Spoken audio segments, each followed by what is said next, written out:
یہ حوامیم کے مجموعے کی تیسری صورت ہے. بتایا نا کہ 7 صورتیں آئیں گی جن کا آغاز حامیم سے ہو رہا ہے.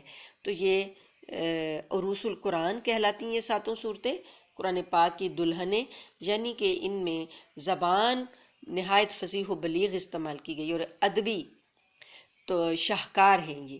تو اس میں یہ جو تیسری صورت ہے آئی، اس میں آیت ایک آئی ہے شورا، آیت نمبر 38 میں اللہ پاک نے مسلمانوں کو کی خصوصیت بتائی کہ وہ اپنے معاملات مشورے سے طے کرتے ہیں.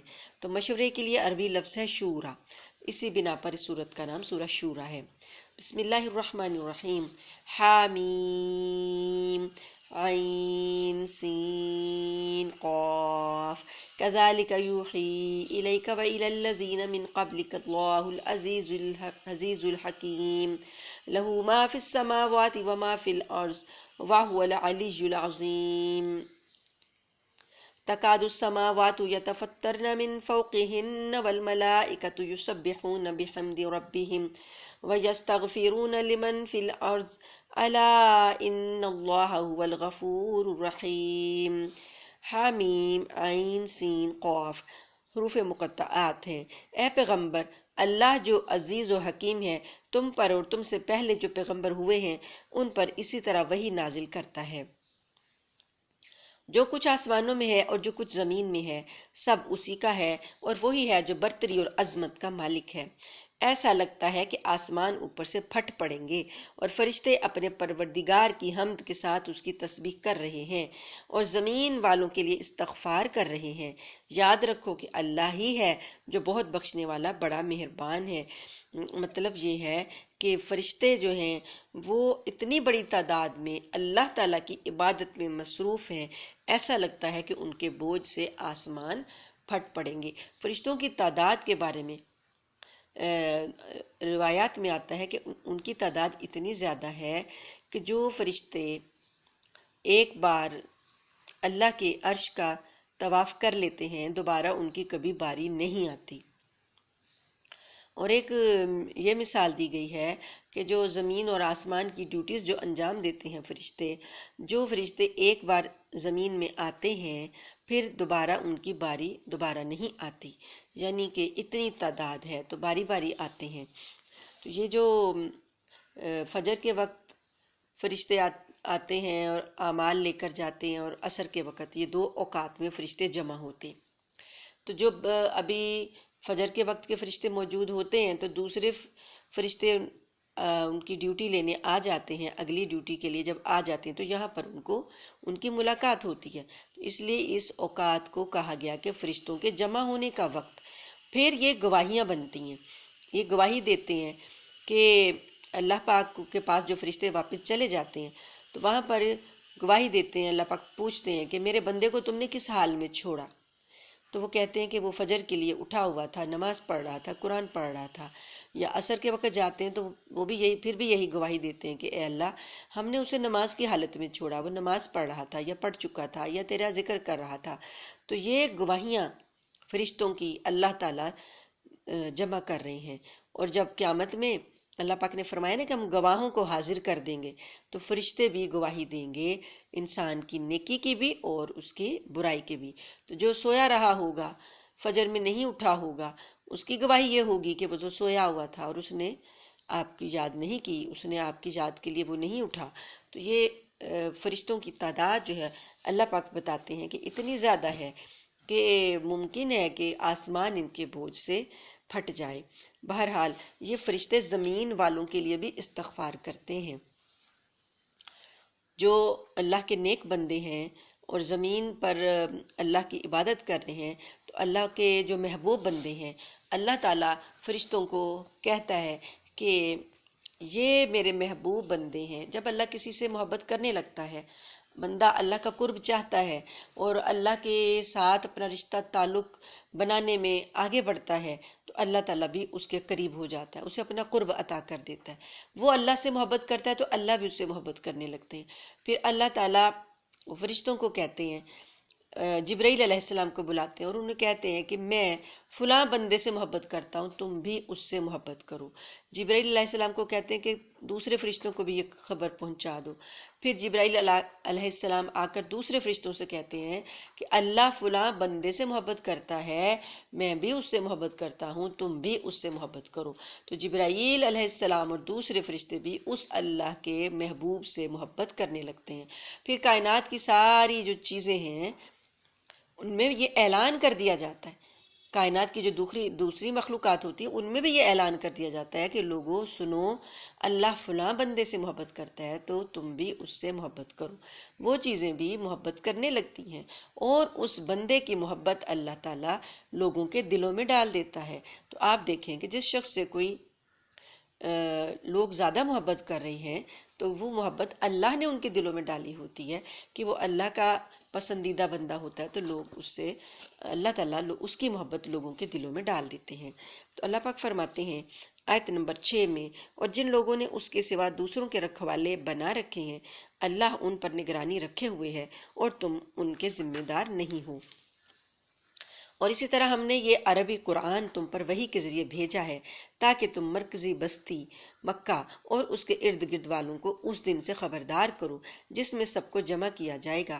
یہاں پر مکہ کا نام بولا گیا ام القریٰ، مرکزی بستی یعنی سینٹر ہے، یہ بستیوں کا مرکز ہے، ساری بستیاں اس کے ارد گرد واقع ہیں۔ اور اب تو بڑی آسانی ہو گئی ہے یہ دیکھنے میں کہ مکہ جو ہے وہ کیسے ہے سینٹر۔ اگر آپ گوگل کریں تو گوگل میں مکہ کو نکالیں تو مکہ کے ارد گرد آپ دیکھیں گے کہ ساری بستیاں نکلتے نکلتے پھیلتے پھیلتے پھیلتے پوری ورلڈ جو ہے وہ گلوب جو ہے پوری ورلڈ میں پھیل جائے گا، اور مرکزی نقطہ ہوگا وہ خانہ کعبہ، اور جس کے ارد گرد مسجد حرام ہے اور مسجد حرام کے ارد گرد مکہ ہے۔ تو یہ ہے سینٹر آف دا ورلڈ۔ ام القریٰ قرآن نے آج سے 1400 سال پہلے بتا دیا کہ یہ مرکزی بستی ہے، اس کے ارد گرد، حالانکہ یہ جب آباد ہوئی ہے اس سے پہلے اور بستیاں آباد ہو چکی تھیں، لیکن اللہ پاک نے اس کو مرکز میں رکھا ہے۔ اور یہاں سے بھی آپ دیکھیں کہ جیسے آپ کمپس سے دائرے بنائیں نا، جیسے بچوں کی کمپس ہوتی ہے، کمپاس سے ایک آپ نقطہ رکھیں اس کا، اور اس کے ارد گرد پینسل سے دائرے بناتے جائیں، جتنے بھی بڑے بنائیں گے تو مرکز میں جو آپ نے نقطہ بنایا تھا اس نقطے کے گرد ہی سارے گھومیں گے نا دائرے۔ ایسے ہی ہے ام القریٰ مکہ، یہ بستیوں کا مرکز ہے اور ساری بستیاں اس کے ارد گرد ہیں۔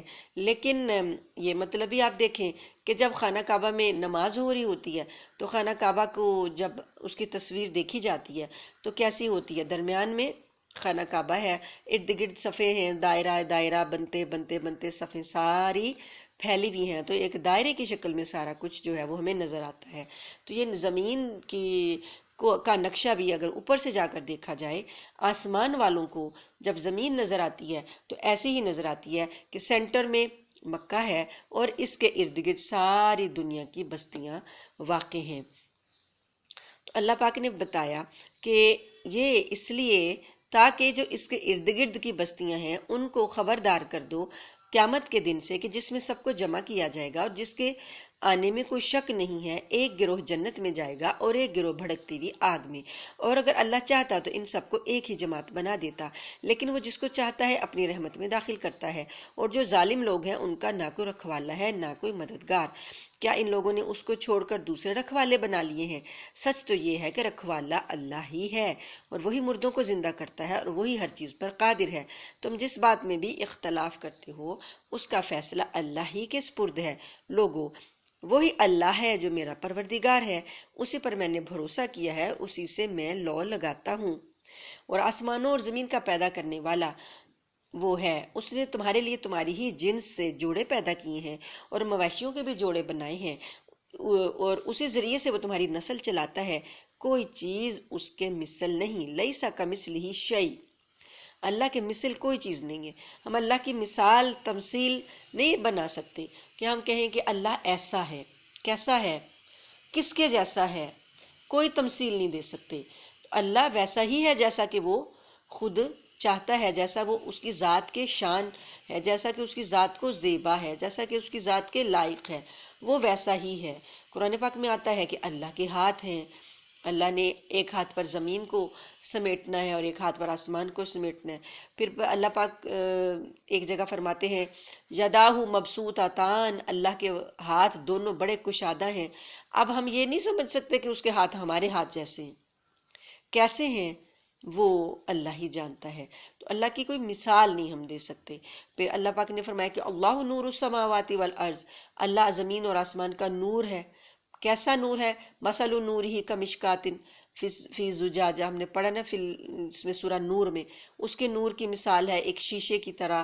پھر وہ شیشہ ایسا ہے ستارے کی طرح، موتی ہے اس کے اندر چمکتا ہوا. یعنی یہ مثالیں ہیں، لیکن اللہ کی ذات کو واضح کرنا یا اللہ تعالیٰ کی ذات کے بارے میں یہ گفتگو کرنا کہ وہ ایسا ہے اور ایسا ہے، یہ جو ہے ہمیں اس میں ایک تو منع کیا گیا ہے. دوسرا اللہ نے خود ہی بتا دیا کہ لیس کمثلہ شیء، اس جیسی کوئی چیز نہیں ہے. وہ کیسا ہے؟ ویسا ہی ہے جیسا کہ اس کی شان کے لائق ہے. وہو السمیع البصیر، وہ سننے والا اور دیکھنے والا ہے. اب ہمارے سننے کے لیے تو اللہ نے ہمیں 2 کان دے دیے، اور اسی طرح سے جو بھی چیزیں سنتی ہیں ان کو اللہ نے کان دیے ہیں، سماعتیں دی ہیں. تو وہ اللہ کے کان کیسے ہیں، وہ کیسے سنتا ہے، یہ وہی جانتا ہے کہ اس کی سماعت کیسی ہے. بس اتنا سمجھ لیں کہ وہ ذات جو کائنات کی چیزوں کو سماعت عطا کرنے والی ہے، اربوں کھربوں انسانوں کو ڈبل ڈبل سماعت دی ہے. 2 کان، ایک کان سے سنا جا سکتا ہے لیکن اس نے 2 دیے. تو ایک آنکھ سے دیکھا جا سکتا ہے لیکن اس نے 2 دیے. ایک گردہ کام کر سکتا ہے لیکن اس نے 2 دیے ہیں. ہر چیز اللہ نے جوڑا جوڑا انسان کے جسم میں بھی رکھا ہے. تو اس اللہ نے جوڑوں میں چیزیں پیدا کی ہیں. لیکن اللہ پاک بس یہ سمجھ لیں کہ جو ذات اتنی زیادہ سماعتیں دنیا کو دے سکتی ہے، وہ کتنی زیادہ سماعت کا مالک ہوگا. جو کہ ایک سیاہ پتھر کے اندر، سیاہ چٹان کے اندر ایک سیاہ چونٹی کے چلنے کی، رینگنے کی آواز کو بھی سن سکتا ہے، اس کی سماعت کا کیا عالم ہوگا. بس ہم صرف یہ جو ہمیں بتایا گیا ہے وہ ہم بات کر سکتے ہیں. کیا ہوگا، کیسا ہوگا، یہ صرف اللہ تعالیٰ ہی جانتے ہیں. اور یہ جنتیوں کو جب اللہ تعالیٰ جنت میں اپنی زیارت کروائیں گے تو تب پتہ چلے گا کہ اللہ تعالیٰ کیسے ہیں. لہو مقالید السماوات والارض، اللہ تعالیٰ بتاتے ہیں کہ وہ ذات کو یوں سمجھو بس تم کہ سارے آسمان اور زمین کی کنجیاں اس کے پاس ہیں. یعنی ساری کائنات کا وہ مالک ہے، اور وہ جس کو چاہتا ہے رزق کھول دیتا ہے، وہ جس کے لیے چاہتا ہے رزق تنگ کر دیتا ہے. انہ بکل شیء علیم، بے شک وہ ہر چیز کا جاننے والا ہے. اس نے تمہارے لیے دین کا وہی طریقہ طے کیا ہے جس کا حکم اس نے نوح کو دیا تھا، اور جو اے پیغمبر ہم نے تمہارے پاس وحی کے ذریعے بھیجا ہے، یہ وہی دین ہے جو پچھلے نبیوں کو دیا گیا، اور وہی دین ہم نے آپ کو دیا ہے. اور جس کا حکم ہم نے ابراہیم، موسیٰ اور عیسیٰ علیہ السلام کو دیا، اور تم دین کو قائم کرو. انہیں کیا کہا اللہ نے؟ تم دین کو قائم کرو. دین القیم ہے نا، یہ قائم کرنے والا دین ہے، اور اس میں تفرقہ نہ ڈالنا. پھر بھی مشرکین کو وہ بات بہت گراں گزرتی ہے جس کی طرف تم انہیں دعوت دے رہے ہو. یہ دین جو اللہ نے سب نبیوں کو دیا اور ہمیں بھی دیا، تو ہم نے آج تک اس کو قائم نہیں کیا. دین کے قیام کے لیے یہ ہم نے ملک حاصل کر لیا، لیکن ہم نے اس کو قائم نہیں کیا. تو اللہ پاک نے یہ بات تمام نبیوں کو کہی تھی. اللہ پاک فرماتے ہیں کہ مشرکوں کو یہ بات گراں گزرتی ہے. جب دین کے قائم کرنے کی بات ہوتی ہے نا تو انہیں بڑی بھاری لگتی ہے. اللہ تعالیٰ بتاتے ہیں کہ آیت نمبر 3، جس کی طرف تم انہیں دعوت دے رہے ہو، آیت نمبر 13، جس کی طرف تم انہیں دعوت دے رہے ہو یہ انہیں گراں گزرتا ہے.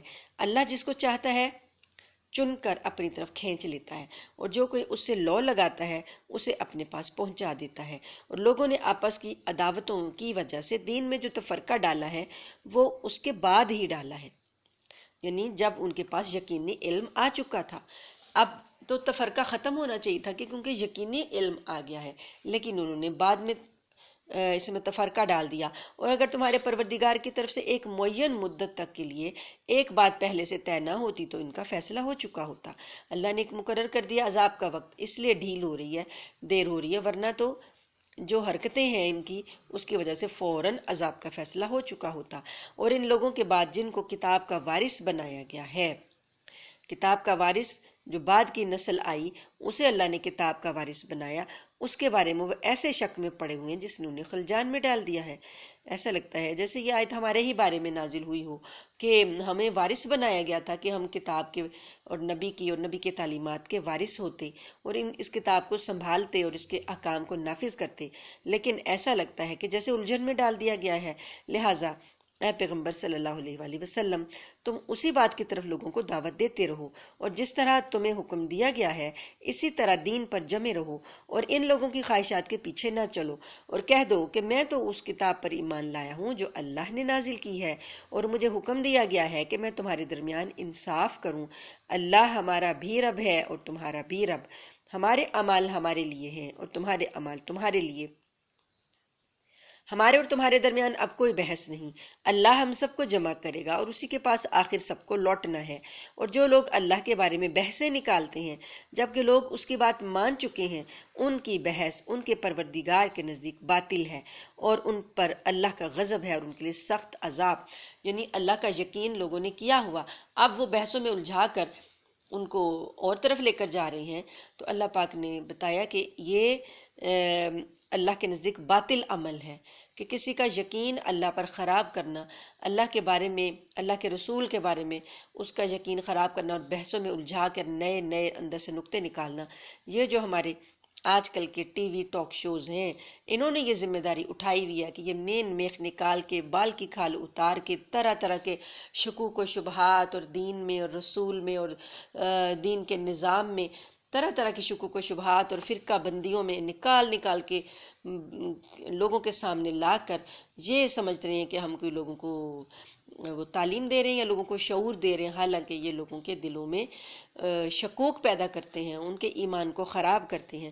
تو اللہ پاک نے فرمایا کہ یہ باطل کام ہے، ان پر اللہ کا غضب ہے اور ان کے لیے سخت عذاب ہے۔ اللہ تعالیٰ کو بہت زیادہ بال کی کھال اتارنے والا اور بحثیں کرنے والا اور نکتے نکال نکال کے بات کرنے والا بالکل پسند نہیں ہے۔ اللہ الذی انزل الکتاب بالحق والمیزان، اور اللہ وہ ہے جس نے حق پر مشتمل یہ کتاب اور انصاف کی ترازو اتاری ہے۔ اور تمہیں کیا پتہ، شاید کہ قیامت کی گھڑی قریب ہی ہو۔ جو لوگ اس پر ایمان نہیں رکھتے اور اس کے آنے کی جلدی مچاتے ہیں، اور جو لوگ ایمان لائے ہیں وہ تو اس سے سہمے رہتے ہیں اور جانتے ہیں کہ وہ برحق ہے۔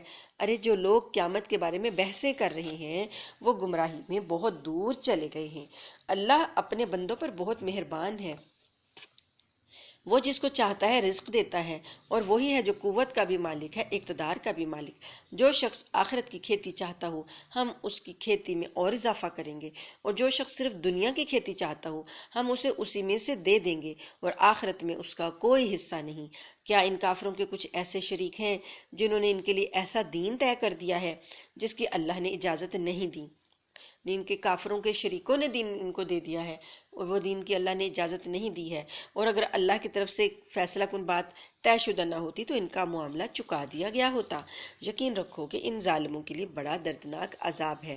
اس وقت تم ان ظالموں کو دیکھو گے کہ انہوں نے جو کمائی کی ہے اس کے وبال سے سہمے ہوئے ہوں گے اور وہ ان پر آ کر پڑے گا، اور جو لوگ ایمان لائے ہیں انہوں نے نیک عمل کیے ہیں وہ جنتوں کی کیاریوں میں ہوں گے، انہیں اپنے پروردگار کے پاس وہ سب کچھ ملے گا جو وہ چاہیں گے، یہی بڑا فضل ہے۔ فی روضات الجنات، جنتوں کی کیاریاں۔ اللہ پاک نے یہاں پر ذکر کیا کہ نیک لوگ جو ہیں اللہ ان کو وہاں جگہ دے گا۔ یہی وہ چیز ہے جس کی خوشخبری اللہ اپنے ان بندوں کو دیتا ہے جو ایمان لائے ہیں اور جنہوں نے نیک عمل کیے ہیں۔ اے پیغمبر کافروں سے کہہ دو کہ میں تم سے اس تبلیغ پر کوئی اجرت نہیں مانگتا سوائے رشتہ داری کی محبت کے، کیونکہ مکہ والے جو تھے نبی صلی اللہ علیہ وسلم کے رشتہ دار تھے، آپ کے قبیلے کے لوگ تھے، بنو ہاشم اور قریش قبیلہ جو آپ کا تھا، تو یہ رشتہ داریاں تھیں۔ تو اللہ فرماتے ہیں کہ ان نبی صلی اللہ علیہ وسلم سے کہا جا رہا ہے کہ آپ ان سے کہیں کہ اس تبلیغ پر تو میں تم سے کوئی اجرت نہیں مانگ رہا، لیکن کم از کم رشتہ داری کا حق تو ادا کرو، میری رشتہ داری کے جو حقوق تم پر ہیں وہ تو ادا کرو، کہ اس کا ان کا لحاظ کرتے ہوئے مجھے تکلیف تو نہ دو اور میرے راستے میں رکاوٹیں تو نہ پیدا کرو۔ یہ رشتہ داری کا حق نبھایا حضرت ابو طالب نے، نبی صلی اللہ علیہ وسلم کے چچا نے، انہوں نے اس رشتہ داری کا حق نبھایا تھا۔ انہوں نے آپ کو جب تک ان کی زندگی رہی آپ کو وہ سپورٹ کرتے رہے۔ تو یہاں پر اللہ پاک نے ان سے کہا کہ کم از کم رشتہ داری کا لحاظ کر لیتے، اور بدترین رشتہ داری کا جو صلہ دیا وہ تھا ابو لہب، نبی کریم صلی اللہ علیہ وسلم کا چچا، سگا چچا تھا، لیکن وہ بدترین دشمن تھا، تو اس نے کوئی حق ادا نہیں کیا۔ اور جو شخص کوئی بھلائی کرے گا ہم اس کی خاطر اس بھلائی میں مزید خوبی کا اضافہ کر دیں گے۔ یقین جانو اللہ بہت بخشنے والا بڑا قدردان ہے۔ بھلا کیا یہ لوگ یوں کہتے ہیں کہ اس شخص نے یہ کلام خود گھڑ لیا ہے اور جھوٹ موٹ کا اللہ کے ذمے لگا دیا، حالانکہ اگر اللہ چاہے تو تمہارے دل پر مہر لگا دے، اور اللہ تو باطل کو مٹاتا ہے اور حق کو اپنے کلمات کے ذریعے ثابت کرتا ہے۔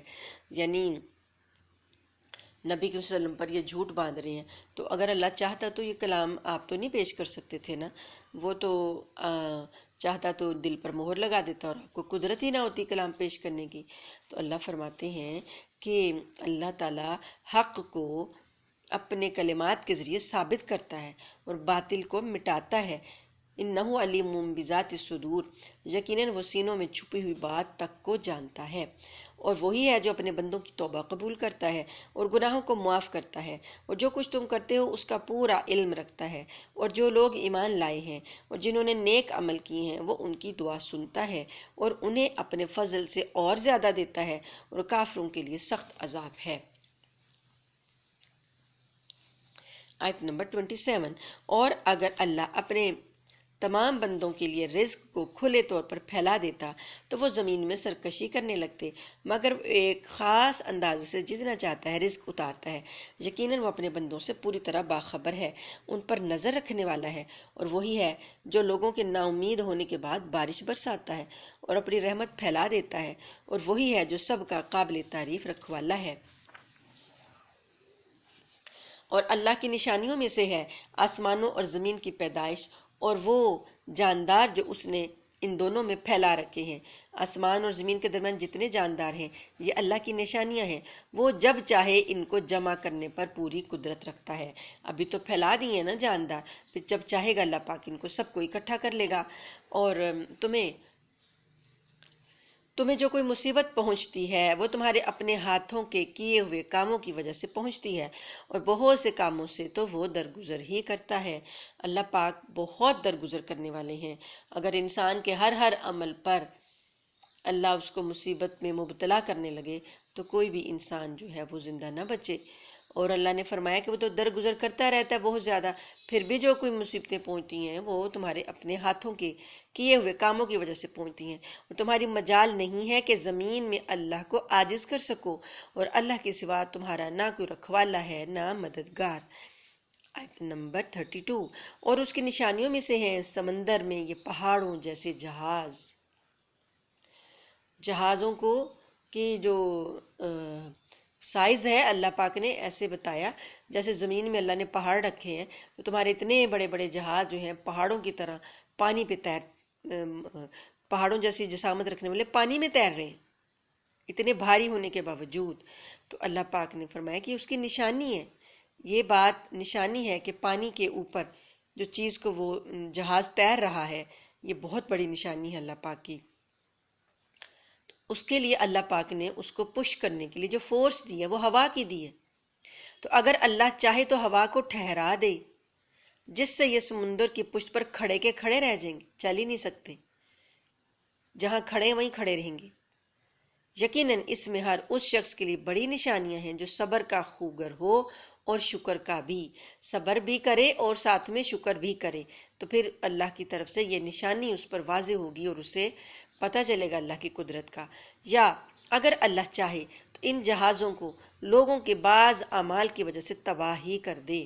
تو ہوتا ہے نا کئی جہاز ڈوب جاتے ہیں، تباہ ہو جاتے ہیں، اللہ پاک فرماتے ہیں کہ وہ جو چلنے دے رہا ہے پانی پر، پانی کی اوپر کس کی حکومت ہے؟ اللہ کی ہے۔ زمین پر حکومت اللہ کی، آسمان پر حکومت اللہ کی، ہواؤں پر حکومت اللہ کی، اور فائدہ اٹھا رہا ہے انسان۔ وہ جہاز بنا کے پانی پہ جب تیرتا ہے اور ہوا اللہ کی استعمال کرتا ہے، پانی اللہ کا استعمال کرتا ہے، اور وہ نافرمانی پھر اللہ کی ہی کرتا ہے۔ تو اللہ تعالیٰ فرماتے ہیں کہ اگر اللہ چاہے تو ان جہازوں کو لوگوں کے بعض اعمال کی وجہ سے تباہی کر دے اور بہتوں سے اللہ پاک درگزر کر جائے. یعنی اللہ چاہتا ہے تو ایسا ہو رہا ہے کہ درگزر ہو رہا ہے. اور جو کچھ ہماری آیتوں میں جو لوگ ہماری آیتوں میں جھگڑا ڈالتے ہیں انہیں پتہ چل جائے گا کہ ان کے لیے بچاؤ کی کوئی جگہ نہیں ہے. اگر اللہ تعالیٰ تباہیاں لے آئے پھر ان کو پتہ چل جائے گا کہ اللہ سے بچ کر کہیں نہیں جا سکتے.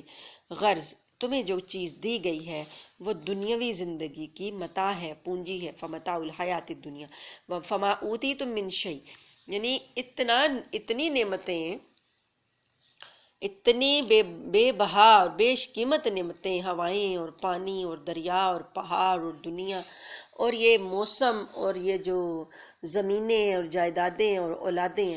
اللہ پاک فرماتے ہیں اتنا کچھ تمہیں دے دیا تو یہ کیا ہے؟ فمتاع الحیات الدنیا، یہ دنیا کی زندگی کی پونجی ہے، بس کہ دنیا کی زندگی کو گزارو ان چیزوں کو استعمال کرتے ہوئے.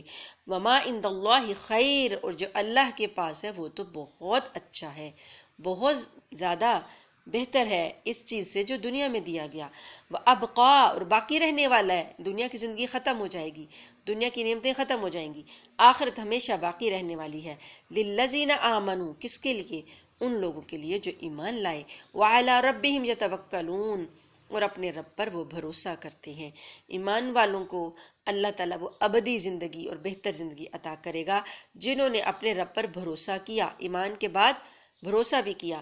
والذین یجتنبون کبائر الاثم والفواحش واذا ما غضبوا هم یغفرون، اور جو بڑے بڑے گناہوں اور بے حیائی کے کاموں سے پرہیز کرتے ہیں اور جب ان کو غصہ آتا ہے تو وہ درگزر سے کام لیتے ہیں. اور جنہوں نے اپنے پروردگار کی بات مانی ہے اور نماز قائم کی ہے اس میں وہ نیکی کے کاموں میں خرچ کرتے ہیں اور ان کے آپس کے معاملات مشورے سے طے ہوتے ہیں.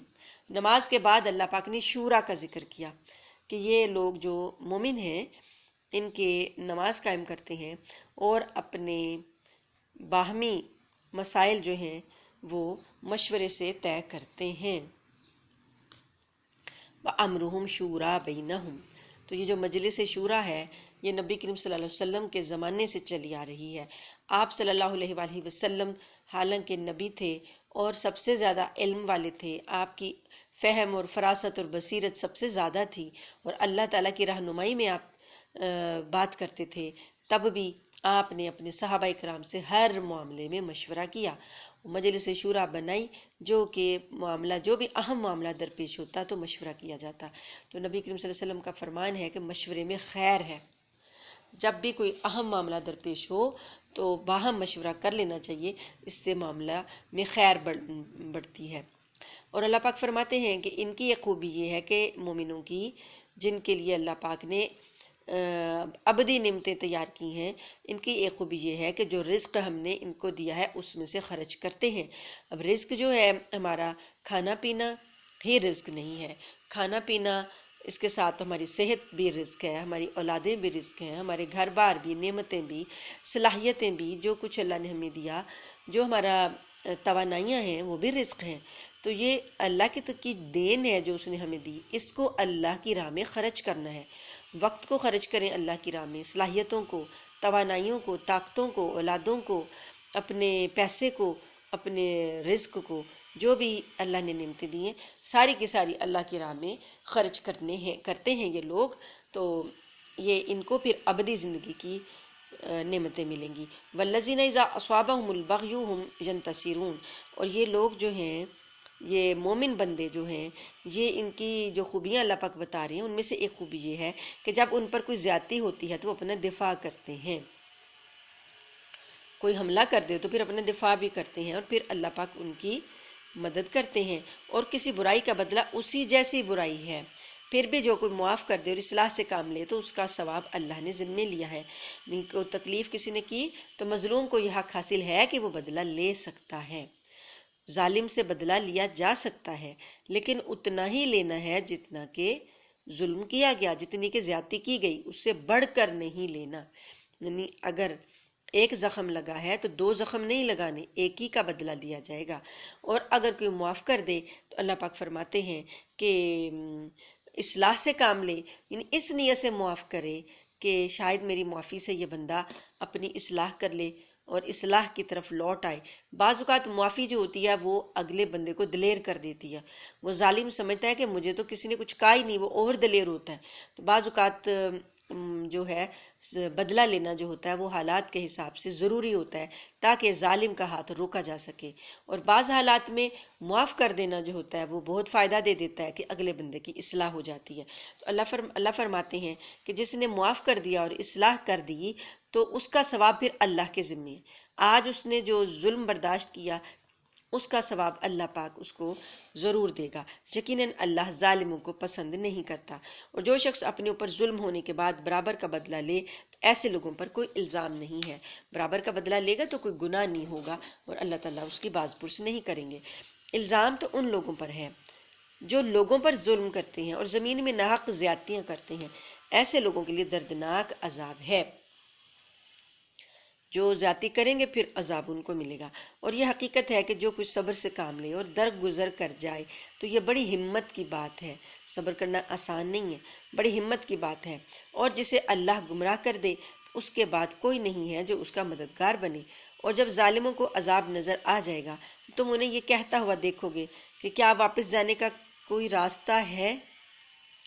عذاب سے نکلنے کا کوئی راستہ تلاش کریں گے، پوچھیں گے کیا اس عذاب سے واپس جانے کا کوئی راستہ ہے؟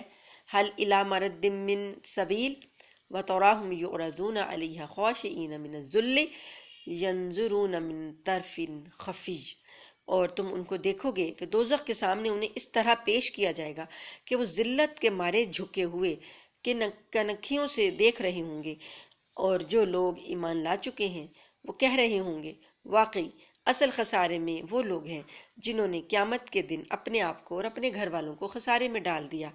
نہ صرف خود خسارے میں رہے بلکہ اپنے گھر والوں کو بھی خسارے میں ڈالا، ان کو بھی نیکی کی طرف نہیں بلایا۔ یاد رکھو ظالم لوگ ایسے عذاب میں ہوں گے جو ہمیشہ قائم رہے گا، اور ان کو ایسے کوئی مددگار میسر نہیں آئیں گے جو اللہ کو چھوڑ کر ان کی کوئی مدد کرے، اور جسے اللہ گمراہ کر دے اس کے لیے بچاؤ کا کوئی راستہ نہیں ہوتا۔ آیت 47، لوگو اپنے پروردگار کی بات اس دن کے آنے سے پہلے پہلے مان لو جسے اللہ کی طرف سے ٹالا نہیں جائے گا۔ وہ دن قیامت کا دن، اور جو کوئی قیامت سے پہلے مر گیا تو اس کے لیے موت کا دن۔ تو جب کسی کی موت آ گئی تو گویا اس کی قیامت واقع ہو گئی، کیونکہ اب اس کے پاس عمل کا ٹائم ختم ہو گیا، عمل کرنے کا وقت نہیں ہے، اب وہ انجام کے پاس ہے۔ تو اللہ پاک فرماتے ہیں اس دن کے آنے سے پہلے پہلے مان لو، اللہ کی بات مان لو۔ تو وہ دن ایسا ہوگا کہ اس دن تمہارے لیے کوئی جائے پناہ نہیں ہوگی۔ ما لکم من ملجأ یومئذ وما لکم من نکیر، کوئی جائے پناہ نہیں ہوگی، اور نہ تمہارے لیے پوچھ گچھ کا کوئی موقع ہوگا کہ ایک دوسرے سے پوچھ لو کہ مجھے یہ کیوں سزا دی جا رہی ہے یا اس کو کیوں دی جا رہی ہے۔ کوئی بھی کسی سے ایسی پوچھ گچھ نہیں کر سکے گا۔ فَإِنْ أَعْرَضُوا فَمَا أَرْسَلْنَاكَ عَلَيْهِمْ حَفِيظًا، اے پیغمبر یہ لوگ اگر پھر بھی منہ موڑیں تو ہم نے تمہیں ان پر نگران بنا کر نہیں بھیجا ہے، تم پر بات پہنچا دینے کی ذمہ داری ہے بس۔ اور انسان کا حال یہ ہے کہ جب ہم انسان کو اپنی طرف سے کسی رحمت کا مزہ چکھا دیتے ہیں تو وہ اس پر اطراج آتا ہے، فخر کرنے لگتا ہے کہ شاید وہ حقدار تھا اس نعمت کا، اور اگر خود اپنے ہاتھوں کے کرتوت کی وجہ سے ایسے لوگوں کو کوئی مصیبت پیش آ جاتی ہے تو وہی انسان پکا ناشکرا بن جاتا ہے۔ سارے آسمانوں اور زمین کی سلطنت اللہ کے لیے ہے، للہ ملک السماوات والارض، یعنی جو بھلائیاں مل رہی ہیں وہ اللہ کی عطا ہے، کیونکہ بادشاہ وہ ہے، عطا کرنے والا وہ ہے، تو وہ کوئی ہمارا کمال نہیں ہوتا یا ہمارا حق نہیں ہوتا کہ وہ ہمیں دے گا، بلکہ وہ بادشاہ ہے، وہ جس کو چاہتا ہے دے دیتا ہے۔ یخلق ما یشاء، وہ جو چاہتا ہے پیدا کرتا ہے۔ یہب لمن یشاء اناثا ویہب لمن یشاء الذکور، جس کو چاہتا ہے لڑکے دیتا ہے، جس کو چاہتا ہے لڑکیاں دیتا ہے، یا او یزوجہم ذکرانا و اناثا، یا دونوں ملا کر دے دیتا ہے، لڑکے بھی اور لڑکیاں بھی۔ تو اب لڑکے جس کو مل گئے اس میں اس کا کمال نہیں ہے، یہ اللہ کی دین ہے، اور جس کو بیٹیاں مل گئیں اس میں ان کا کوئی قصور نہیں ہے یا ان کی کوئی کوتاہی نہیں ہے، یہ تو اللہ کی عطا ہے، اور اللہ جس کو چاہتا ہے دونوں نعمتیں دے دیتا ہے۔ تو وَيَجْعَلُ مَن يَشَاءُ عَقِيمًا، اور جس کو چاہتا ہے بالکل بھی کچھ نہیں دیتا، بانجھ بنا دیتا ہے۔ انہ علیم قدیر، بے شک وہ خوب جاننے والا اور بڑی قدرت کا مالک ہے۔ یعنی اس کو کوئی پوچھنے والا نہیں ہے کہ کوئی پوچھے، کوئی کسی کو وہ جواب دے ہو کہ بھئی ایسا کیوں دیا، اس کو یہ کیوں دیا، اتنا کیوں دیا۔ یہ اس کی عطا ہے، وہ بادشاہ ہے۔ وما کان لبشر ان یکلمہ اللہ الا وحیا او من وراء حجاب او یرسل رسولا فیوحی بِإِذْنِهِ ما یشاء انہ علی حکیم۔ اور کسی انسان میں یہ طاقت نہیں ہے کہ اللہ اس سے روبرو بات کرے، یعنی اللہ کے سامنے بیٹھ کر کوئی بات کرے روبرو ہو کر۔ یہ دنیا میں اللہ پاک نے کسی انسان کو یہ طاقت نہیں دی ہے، سوائے اس کے کہ وہ وحی کے ذریعے ہو۔ پیغمبروں کو جب اللہ تعالیٰ بات کرتے ہیں ان سے تو وحی کے ذریعے ہوتی ہے، یا پھر کسی پردے کے پیچھے سے کلام ہوتا ہے، جیسے کہ حضرت موسیٰ علیہ السلام کو آواز آتی تھی اللہ کی کوہ طور پر، تو ان کو لگتا تھا کہ پہاڑ کے پیچھے سے آواز آ رہی ہے، یا وہ کوئی پیغام لانے والا فرشتہ بھیج دیتا ہے اللہ پاک، فرشتہ آتا ہے وہ اللہ کا پیغام دے کر جاتا ہے، اور وہ اس کے حکم سے جو چاہے وہی کا پیغام پہنچا دے۔ یقیناً وہ بہت اونچی شان والا بڑی حکمت کا مالک ہے۔ اور اسی طرح ہم نے تمہارے پاس اپنے حکم سے ایک روح بطور وحی نازل کی ہے۔ یعنی اللہ پاک نے روح سے مراد قرآن کریم اور اس کے احکام ہیں جو انسانی زندگی کی روحانی زندگی کا باعث ہیں، اور یہ بھی مراد ہو سکتی ہے کہ حضرت جبرائیل علیہ السلام ہوں، کیونکہ قرآن پاک نے ان کو روح القدس کہا ہے۔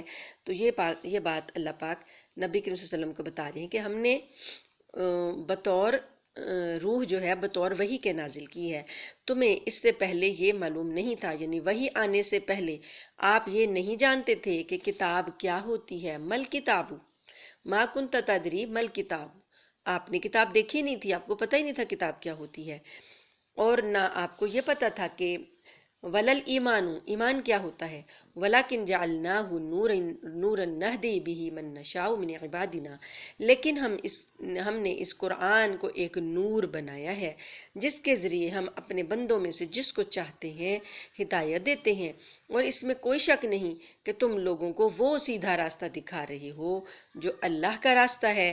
وہ اللہ جس کی ملکیت میں وہ سب کچھ ہے جو آسمانوں میں ہے اور وہ سب کچھ جو زمین میں ہے۔ یاد رکھو کہ سارے معاملات آخرکار اللہ ہی کی طرف لوٹیں گے۔ یہ جو راستہ ہے، یہ کون سا راستہ ہے؟